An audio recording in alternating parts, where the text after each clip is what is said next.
Hello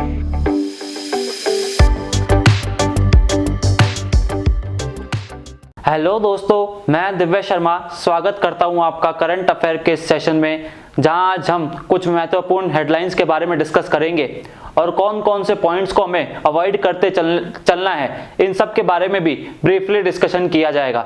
तो चलिए start करते हैं आज की हेडलाइन से। तो the first news is, in Madhya Pradesh, in order to attract tourist to the tourist places of the state, इंतजार आपका, बड़ी अच्छी लाइन है, इंतजार आपका campaign has started on social media platforms.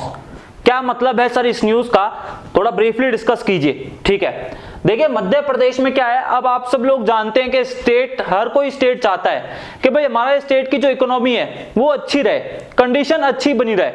तो आपको जानते हो कि पैसा बनाने का सबसे अच्छा जरिया है वो है टूरिस्ट, क्योंकि ऑब्वियसली बात है जब टूरिस्ट आपकी स्टेट में आएंगे तो वो चीजें, पैसा भी डालेंगे, लगाएंगे, चीजें को परचेज और बाई करेंगे, तो उससे क्या होगा, उससे स्टेट की सिचुएशन जो है वो अच्छी बनती चली जाएगी, बेटर कंडीशन में हो जाएगी।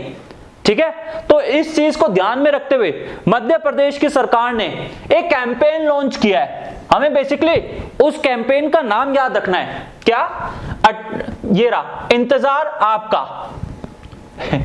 काफी अच्छी लाइन है, इंतजार आपका कैंपेन लॉन्च किया है। किनके द्वारा लॉन्च किया गया है? मध्य प्रदेश के सरकार, कौन, शिवराज सिंह चौहान जी के द्वारा, चीफ मिनिस्टर हैं, आप सब लोग अच्छी तरीके से जानते ही हैं।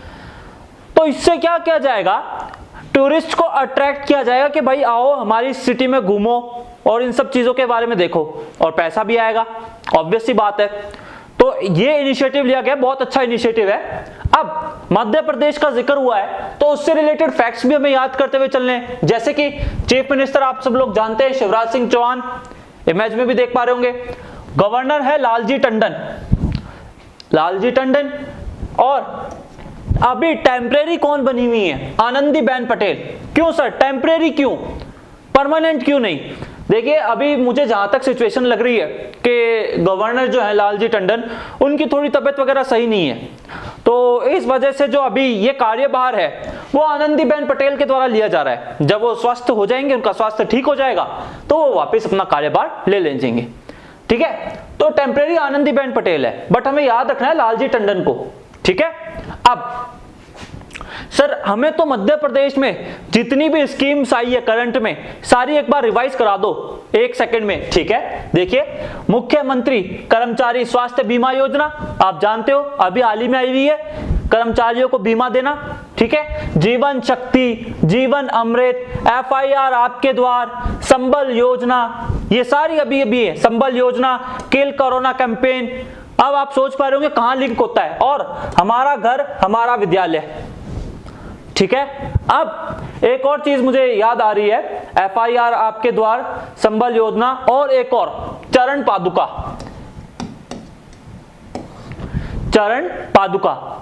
ठीक है, ये योजना भी किसकी है, मध्य प्रदेश की, ये भी आपको रिवाइज करना है। Next news is CBSE।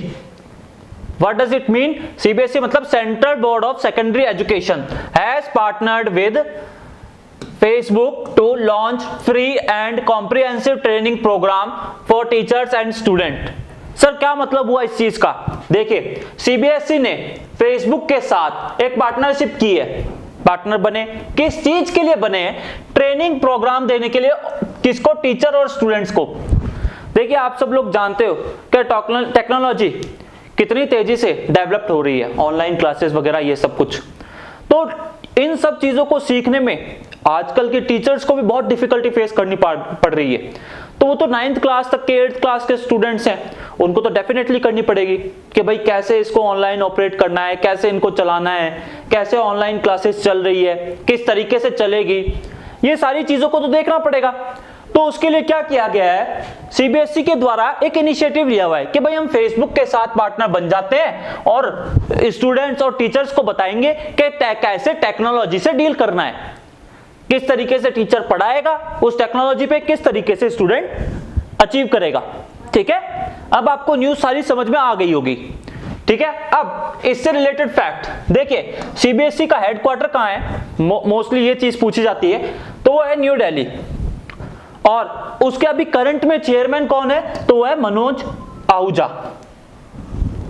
ठीक है, ये सब आपको याद रखना है। तो the next news is 2 time Chinese Olympic champion Lin Dan has been announce his retirement. अभी 36 इयर्स के ही थे आई गेस। तो ये स्पोर्ट्स से रिलेटेड न्यूज है। एक प्लेयर है चाइनीज ओलंपिक, ली डैन उनका नाम है। ठीक है, उन्होंने अभी रिटायरमेंट की घोषणा कर दी है। तो अभी हमसे पूछा जाएगा, तो उससे रिलेटेड आप पूछोगे सर ये तो ठीक है, हमें समझ में आ गया कि लिन डैन है और प्लेयर है, पर ये कौन से स्पोर्ट से रिलेट करता है? आप इमेज में भी देख पा रहे होंगे, वेरी वेल नोन, बैडमिंटन। ठीक है, तो अब क्वेश्चन किस तरीके से पूछा जाता है कि sir Li Dan related to which sport? हमें यही चीज याद रखनी है कि एक प्लेयर का नाम और उसका स्पोर्ट्स इवेंट किससे वो रिलेट करता है। तो Li Dan related to which sports? That is badminton. ठीक है, हो गया। अब कौन सी कंट्री से है? वो चाइना से है, आप सब लोग जानते हो।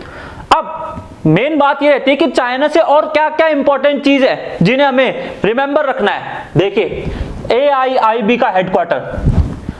अब आप पूछोगे सर AIIB है क्या? Asia infrastructure investment bank.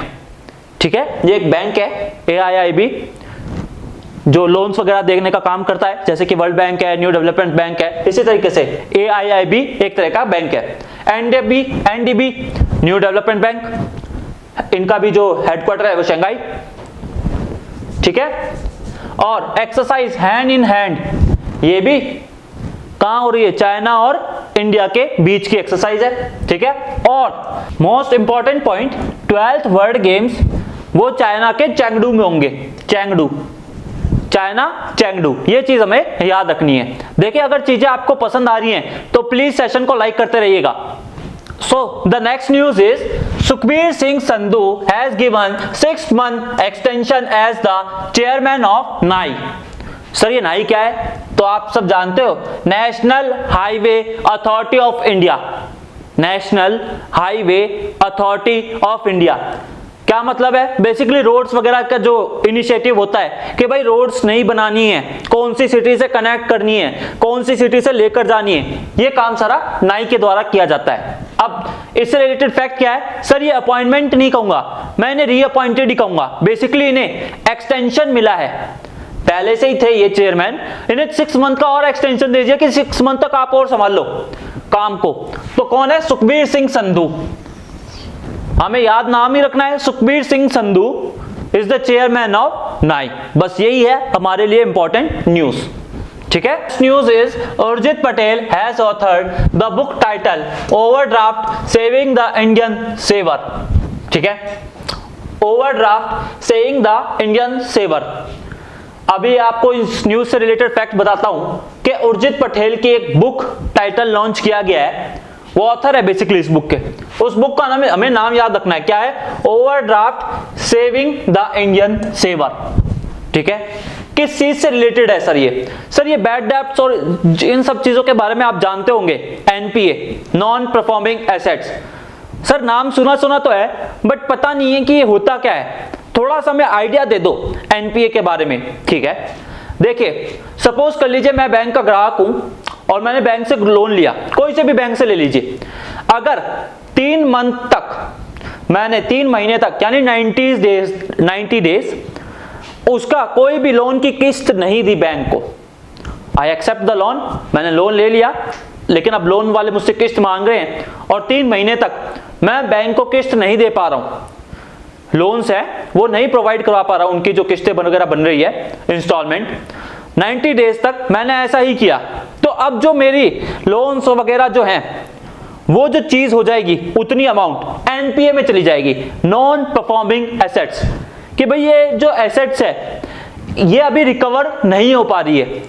मतलब कहने का मतलब क्या है, जो लोन में उन्होंने मुझे पैसा दिया है भाई उनके लिए तो एसेट्स वही है, बैंक एम्प्लॉय के लिए तो एसेट्स वही है ना, उनको तो पैसा मिलना चाहिए, तो वो जो पैसा है वो उन्हें अभी नहीं मिल पा रहा है, तो दैट इज वाई एनपीए में वो उन्होंने डाल दिया। ठीक है, तो ये चीज होती है, मोटे मोटे शब्दों में आप इंफॉर्मेशन सुन लीजिए, बाकी तो बहुत लंबी चीज है, उसके बारे में हम फिर कभी डिस्कस करेंगे, बट जो मेन पॉइंट था वो मैंने आपको बता दिया।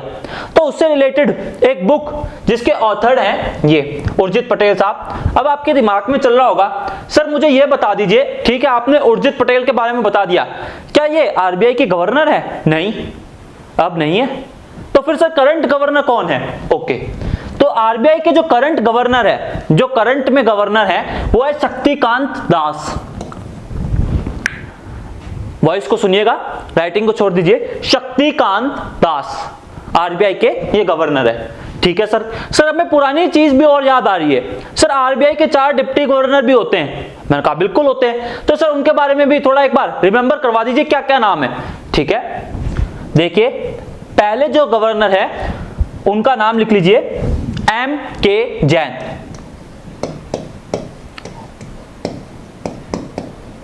M.K. जैन। सेकंड है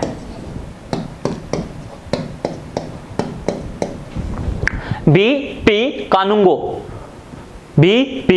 कानुंगो, विभू प्रसाद कानुंगो, ये उनका नाम है, second deputy governor. Third Michael D Patra. Michael D Patra. Sir fourth तो मैं आपको ये कहूंगा, फोर्थ के लिए अभी वैकेंट है। फोर्थ जो पोस्ट है जो डिप्टी गवर्नर की है वो वैकेंट है, उसमें अभी कोई सिलेक्ट नहीं है। अभी हाल ही में करंट में सिर्फ 3 ही है, ठीक है। दोबारा रिमेंबर कर लीजिए, M.K. जैन, B.P. कानुंगो और माइकल डी पात्र, ठीक है, और शक्तिकांत दास गवर्नर। अब आपको चीजें क्लियर हो गई होंगी। और उससे रिलेटेड एक और फैक्ट्स आपको अच्छी तरह से याद रख लेना चाहिए था। देखिए उर्जित पटेल को chairman of national institute of public finance and policy, क्या चेयरमैन बनाया गया है national institute of public finance and policy. Basically ये पॉलिसी बनाने का काम ही करेगी, फाइनेंस और पॉलिसी से रिलेटेड जो थिंक और डिसीजन है वो उर्जित पटेल के द्वारा लिया जाएंगे, इन्हें चेयरमैन बनाया गया है। तो आपको ये चीज भी रिमेंबर रखनी है। Next news is Odisha's government has announced Balram scheme to empower over 7 lakh landless farmer. क्या मतलब है सर इस न्यूज का? देखिए अभी मेरे को लगता है सारी स्टेट जो है वो एक लाइन में दौड़ रही है, एक होड़ में लगी हुई है, कोई ना कोई स्टेट कोई ना कोई स्कीम लॉन्च कर ही रहा है। जैसे आपने देखा मध्य प्रदेश ने भी की, मुझे लगता है 1-2 दिन में आंध्र प्रदेश भी कर लेगा, और ओडिशा तो पीछे चल ही रहा है। तो ओडिशा ने भी एक स्कीम लॉन्च की है जिसका नाम याद रखना है, बलराम स्कीम। काफी दिलचस्प नाम है बलराम स्कीम। बलराम मतलब थोड़ा पावर को शो करता है।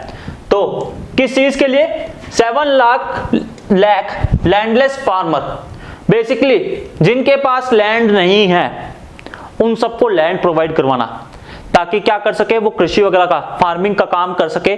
और जो सिचुएशन चल रही है अभी आप सब लोग जानते हो कि खास तौर से फार्मर्स के लिए कितनी डिफिकल्ट सिचुएशन है, तो उन चीजों को उभारने के लिए, उनकी ग्रोथ करने के लिए ये स्कीम लॉन्च की गई है। ठीक है, एक निश्चित दर पे जो लैंडलेस फार्मर है, जो फार्मर्स नहीं है, जिनके पास लैंड नहीं है, उन्हें लैंड प्रोवाइड करवाई जाए, मुहैया करवाई जाए, ताकि भाई वो अपनी खेती बाड़ी कर सके, सब्जी वगैरह उगा सके, और इसी तरीके से जो भी उनके रेवेन्यू से रिलेटेड डिफिकल्टीज हैं, फाइनेंस से रिलेटेड डिफिकल्टीज हैं, वो खत्म हो सके। तो इसको ध्यान में रखते हुए ओडिशा गवर्नमेंट ने स्कीम लॉन्च की है। आपको यही याद रखना है, Odisha government launch by Balram scheme, बस यही है इससे रिलेटेड इंपॉर्टेंट चीज। अब सर ओडिशा की बात हो ही रही है, तो ओडिशा स्टेट ने भी बहुत सारी स्कीम निकाली, बिल्कुल डेफिनेटली। तो सर कुछ स्कीम्स रिवाइज करवा दो जो करंट की है। ओके, देखो सबुजा ओडिशा। सर ये सबुजा का मतलब क्या है तो हमें समझ में नहीं आ रहा, मैंने काफी सर्च किया इस बारे में। तो सबुजा का मतलब होता है ग्रीन ओडिशा, हरा ओडिशा। मेरे ख्याल से बेसिकली जो मतलब है वो यही है कि भाई हरियाली बनी रहे, इस चीज का मतलब ये है सबुजा ओडिशा स्कीम। हाल ही में गई है, आप लोगों ने पढ़ी भी होगी। मो परिवार, मो सरकार, मो मतलब ओडिशा, अबादा, पेटा, कालिया, अम्मा घरे एलईडी स्कीम, ये सब कहाँ की है? ओडिशा की चीजें अब आपको रिवाइज हो रही होंगी। मो परिवार, मो सरकार, अबादा, पेठा, कालिया, अम्बा घरे एलईडी, ठीक है, ये सारी स्कीम ओडिशा की है। सर ठीक है, ओडिशा की स्कीम भी हमें याद हो गई है। अब सर थोड़ा चीफ मिनिस्टर कौन है? चीफ मिनिस्टर और गवर्नर के बारे में भी डिस्कस करो, ठीक है। देखिए ओडिशा के चीफ मिनिस्टर जो हैं वो नवीन पटनायक है, नवीन पटनायक साहब हैं, आप सब लोग जानते हो अच्छी तरीके से। और गवर्नर, तो गवर्नर जो है वो है गणेशी लाल, गणेशी लाल। ध्यान रखना नाम में कंफ्यूजन होता है, गणेशी लाल और लालजी टंडन दोनों अलग अलग चीजें हैं। गणेशी लाल पूछा जाए तो ओडिशा और लालजी टंडन पूछा जाए तो मध्य प्रदेश, ठीक है। Next news is Reliance industry has unveiled Jio meet video conferencing app with unlimited free calling. Sir क्या मतलब है इस न्यूज का? देखिए रिलायंस इंडस्ट्री ने एक नई ऐप लॉन्च की है, बेसिकली मैं इसे बिजनेस माइंड ऐप ऑल्सो कहूंगा। क्या नाम है? Jio meet video conferencing. Sir अब हमने आपको ऐप प्रोवाइड कर ली, अब जानते हो कि सिचुएशन कितनी डिफिकल्ट है, तो आप ऐसा तो है नहीं सकती कि अगर कॉन्फ्रेंसिंग करनी है तो भीड़ तो होगी लोगों की, और अगर कॉन्फ्रेंस लंबी हो जहां पे 50-100 आदमियों की जरूरत है वहां तो और ज्यादा डिफिकल्ट है। तो रिलायंस ने क्या काम किया, उन्होंने सर एक ऐप लॉन्च की है, Jio meet video conferencing app. Basically क्या हो सकता है, आपको जरूरत नहीं है आप एक जगह पे इकट्ठा हो। आपने बहुत बार देखा भी होगा एक कॉन्फ्रेंस होती है, ऑनलाइन कॉन्फ्रेंसिंग है, it's almost about virtual conferencing. तो ऑनलाइन के थ्रू सारे के सारे प्रेजेंट होते हैं कॉन्फ्रेंसिंग में, और कॉन्फ्रेंसिंग भी आराम से हो रही है। तो जियो के द्वारा ये काफी अच्छा इनिशिएटिव लिया गया है, बेसिकली रिलायंस इंडस्ट्री आप सब लोग जानते हो, तो उनके द्वारा ये लिया गया। हालांकि ये इंफॉर्मेशन थोड़ी सी एग्जाम के लिए लीस्ट इंपॉर्टेंट कहता हूं, बट फिर भी हमें चीजों को अवॉइड नहीं करना है, तो इसीलिए हमने इन्हें इंक्लूड कर लिया न्यूज को भी, ठीक है। तो हमें क्या याद रखना है, रिलायंस इंडस्ट्री के द्वारा ऐप कौन सी लॉन्च की गई है, Jio meet video conferencing app. So the next news is Priya Thakral, a 13-year-old girl from has been selected among the recipients of 2020 Diana Award. Diana Award, an honor given on the birth anniversary of Princess Diana, youngster to humanitarian efforts. Basically क्या मतलब है sir इस news का? देखिए 13-year-old बच्ची है, आप सब लोग देख भी पा रहे होंगे, प्रिया ठकराल, इनको एक अवार्ड से सम्मानित किया गया है। क्या नाम है सर उस अवार्ड का? Diana award. सर किससे रिलेटेड रखा है, किस चीज को देखकर ये डायना अवार्ड रखा गया है? प्रिंसेस डायना को देख के, ठीक है। सर अवार्ड क्यों दिया गया वो तो हमें समझ में आ गया, कैसे डायना अवार्ड मिला है, और डायना अवार्ड का नाम प्रिंसेस डायना को देख के रखा गया है, ठीक है सर, बात समझ में आ रही है। पर सर मिला क्यों? देखिए इन्हें एक अच्छे काम के लिए अवार्ड मिला है, बेसिकली एक ऐप लॉन्च की है। जैसे आप सब लोग जानते हो कि वेस्टेज वगैरह सब कुछ निकलती हैं चीजें घर से, और बहुत सारे लोग होते हैं जो वो वेस्ट कलेक्ट करते हैं और उसे वापस रिसाइकल वगैरह का प्रोग्राम काम करते हैं। तो अब लोगों को घर घर जाने की जरूरत नहीं है। उस ऐप से क्या होगा, बेसिकली आप ऐप के थ्रू जब रजिस्टर करवाओगे तो थिंक अपने आप लोगों को पता चलने लग जाएगी, जो वेस्टेज कलेक्ट करते हैं उन्हें पता चल जाएगा कि अब मुझे इस घर में जाना है या इस होम में जाना है या कहाँ जाना है, ठीक है। तो चीजों को और आसान कर दिया सर। तो ये ऐप इस बच्ची के द्वारा बनाया गया है, ठीक है। ऐप क्या है ये आपके लिए इंपॉर्टेंट नहीं है, I think it is least important, but जो चीज आपके लिए इंपॉर्टेंट है वो मैंने आपके लिए रखी है। सर क्या कि सर इसे अवार्ड मिला है, हमें यही याद रखना है कि डायना अवार्ड से इन्हें सम्मानित किया गया है और बच्ची का नाम है प्रिया ठकराल, ठीक है। ओके सर, सर किस चीज के नाम पे पड़ा है? तो प्रिंसेस डायना के नाम पे रखा है, तो ये चीज हमें याद रखना है। उन्होंने ह्यूमैनिटेरियन एफर्ट किया है, ये मानवता के विकास के लिए और अच्छी चीज भी है, ठीक है। तो ये चीजें हमें याद करते हुए चलनी है। That's it for today's news, guys. I hope you enjoyed this session. So please like, share or subscribe our channel to get more videos or notification. So thank you so much.